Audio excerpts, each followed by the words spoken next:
தற்போதைய அண்மை செய்தி.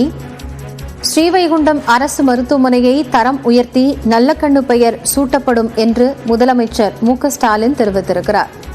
கூடுதல் விவரங்களோடு சிறப்பு செய்தியாளர் அபினேஷ் இணைந்திருக்கிறார். அவரோடு பேசலாம். அபினேஷ், இப்போ நல்லக்கண்ணு அவர்களின் 100வது பிறந்தநாள் கொண்டாடப்படக்கூடிய நிலையில் இந்த அறிவிப்பு வெளியாக இருக்கிறது. கூடுதல் தகவல்கள். காயத்ரி, இந்திய கம்யூனிஸ்ட் கட்சியின் முன்னாள் தலைவரும் மூத்த தலைவர் உருவாகக்கூடிய நல்லக்கண்ணு ஐயாவுடைய 100வது பிறந்தநாளை முன்னிட்டு தூத்துக்குடி மாவட்டம் ஸ்ரீவைகுண்டம் அரசு மருத்துவமனைக்கு தரம் உயர்த்தி அந்த புதிய தரம் உயர்த்தப்பட்ட மருத்துவமனை கட்டிடத்திற்கு தோழர் நல்லக்கண்ணு 100 கட்டிடம் என பெயர் சூட்டிட முதலமைச்சர் மு.க.ஸ்டாலின் உத்தரவிட்டிருக்கிறார்.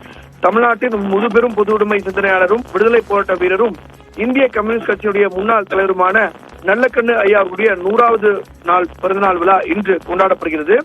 இந்த நிகழ்ச்சி இன்றைக்கு காலையில தீநகரக்கூடிய அலுவலகத்தில் நடைபெற்றது. முதலமைச்சர் மு.க.ஸ்டாலின் நேரில் சென்று அவருக்கு மரியாதை செலுத்திய அந்த காட்சிகளையும் காலையில பார்த்தோம். இந்த நிலையில இன்றைக்கு முதலமைச்சரிடம் நல்லக்கண்ணு அவர்களுடைய கோரிக்கையை ஏற்று தமிழ்நாடு முதலமைச்சர் நேரில் சென்று வாழ்த்திய போது அவர் விடுத்த கோரிக்கையை ஏற்று நல்லக்கண்ணு அவர்கள் பிறந்த திருவைகுண்டம் அரசு மருத்துவமனைக்கு சிடி ஸ்கேன் வசதியுடன் தரம் உயர்த்தி கூடுதல் வசதிகளுடன் புதிய மருத்துவமனை கட்டிடம் அமைத்திட முதலமைச்சர் உத்தரவிட்டார். மேலும் கடந்த 85 ஆண்டுகளுக்கு மேலாக மக்கள் பணியை எப்போதும் தனது தலையாய கடமையாக கொண்டு செயல்பட்டு வரும் தகைசால் தமிழர் நல்லக்கண்ணு அவர்களுடைய பெருமையை போற்றக்கூடிய வகையில திருவைகுண்டத்தில் அமையவிருக்கும் புதிய மருத்துவமனை கட்டடத்திற்கு தோழர் நல்லக்கண்ணு 100 கட்டிடம் என பெயரிடவும் முதலமைச்சர் மு.க.ஸ்டாலின் உத்தரவிட்டிருக்கிறார். நன்றி அபினேஷ், விவரங்களுக்காக.